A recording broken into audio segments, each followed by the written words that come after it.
I think the figure is 42% in actuality, which dilutes the present shareholders, and that's why it closed at 144 today.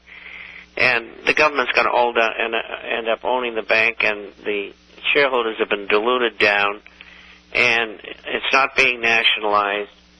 And the reason it's not being nationalized is because the players want to receive their bonuses, their perks, their golden parachutes, their outrageous salaries and bonuses. They want to continue dividends as quickly as possible, which they did with the first money they received, incidentally, which was horrible. And they want to keep it private. And the reason why is the Federal Reserve is going to watch over them, and them, being Citigroup, own a large piece of the Federal Reserve. So what it is, it's a consolidation of banking. They may merge Citigroup and Bank of America and Wells Fargo and so on all together and have one bank. This is what they're after. They want world government. They want a one world bank. The biggest banks in America all merged together. And the Illuminists say, well, who cares about the rest of them, the rest of the banks? And so they go in and they privatize the thing. And you get to pay for it. Isn't that just terrific? Incidentally, I just got some closes on the stocks, and AEM for the day was up 89 cents at 49.86, and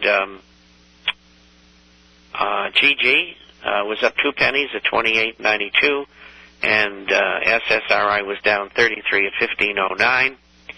And considering what went on today, that's pretty good. This question is in from Dave.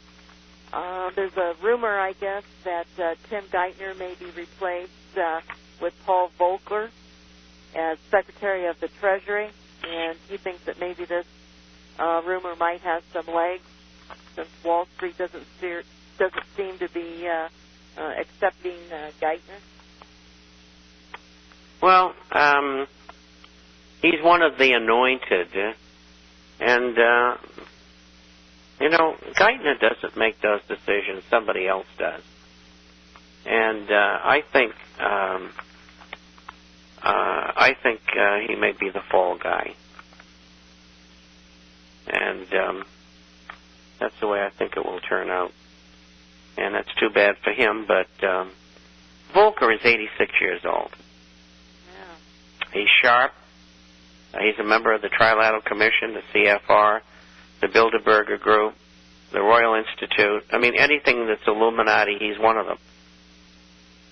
But he's a very smart man. And so it could be, but probably not. And I just hope that they don't put that thief, Rubin, back in there. But that whole crew, Summers, they're disgusting creatures. Just like the other group that we just get rid of. They're all bad. Incidentally, I've got Ron Paul's 2-minute reaming of Mr. Bernanke. I saw that. At the House hearing in tomorrow's issue. There's a link there. You can link to it. And incidentally, I used Alex Jones' InfoWars one because he has the reaction at CNBC to Ron Paul, and at CNBC they essentially said, let's get this guy off the air. We don't want the people to hear that. They admitted to managed news. You've got to hear it. Yeah, and they said we'll come back when there's somebody that has something important to say. Isn't that something? It is amazing. It just shows you we don't stand a chance unless we take over the government. According to CNN, the Federal Deposit Insurance Group reported that a number of firms on its so-called problem bank list grew to 252 during the last 3 months of 2008. FDIC, being one of the top regulators of the nation's banking system, doesn't reveal the names of the banks on the list, but stated that the total assets of these institutions topped $159 billion. Are these findings through the so-called stress test, which the administration is quoting? No. No, they have their own method of doing things. And they may be naming 252, but I bet the figure's 1,252, and they're not telling you. The government lies about everything. And incidentally, they don't have money to cover it either, which means the government's going to have to come in. Oh, wait a minute. The taxpayer is going to have to come in and give the FDIC money to pay the people whose banks went under. Isn't that cute?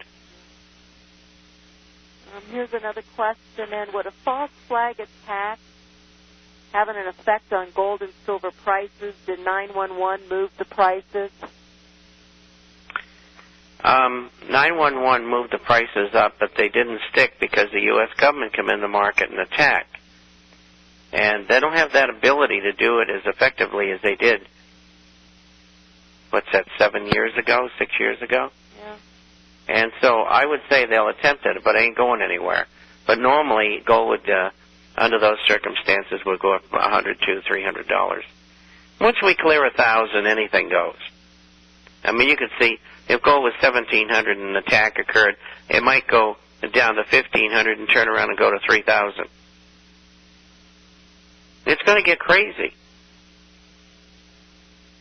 Yeah, gold really didn't start pushing through the 300 level until, the first quarter of, I think, about 2002. So, then it started going through the 3s and the 4s and so forth.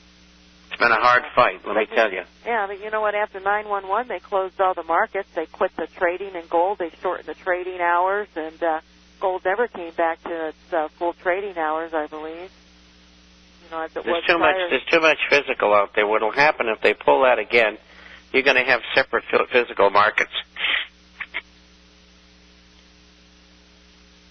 Anyway, I have a question here, and I've got to get this one in.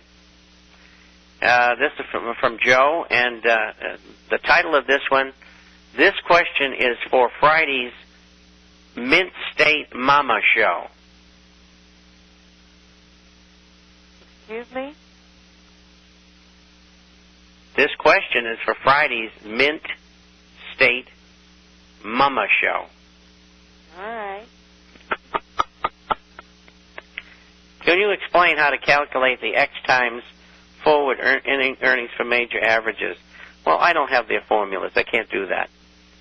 And but price earnings ratio, you just multiply. They make $1 a share, and the stock is selling for $10. It's 10 times earnings.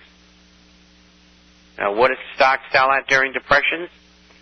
5 to 6 times earnings. What are they selling it now? 20 times trailing earnings. 20 times trailing earnings.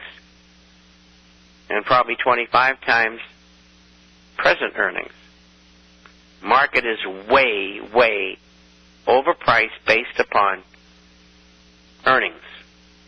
Although sometimes that doesn't mean anything, but it is a point. It says it proves that the perception of value is reported more than the actual. And that's, in essence, what I just said. I believe the turnaround number for the S&P bear market turns around 5 to 9% forward earnings. And he's right. And in a depression, we'll use 7. And so if a stock makes $1, they should sell at $7. And that's why stocks are coming down, because that's what's going to happen. Do you have any more questions? I have 2 more. Yeah, I do, and I want to make sure I get this in because I've had many calls on this. We've talked about solar power, solar generators, and an email. And I'm going to give the website. And he has been an engineer for 30 years. He has read the specifications, and he believes that these are decent units. And so any listeners that are interested in that can check it out. Let us know. The website is www.tobcompany.com. Energy, ENERGY.com.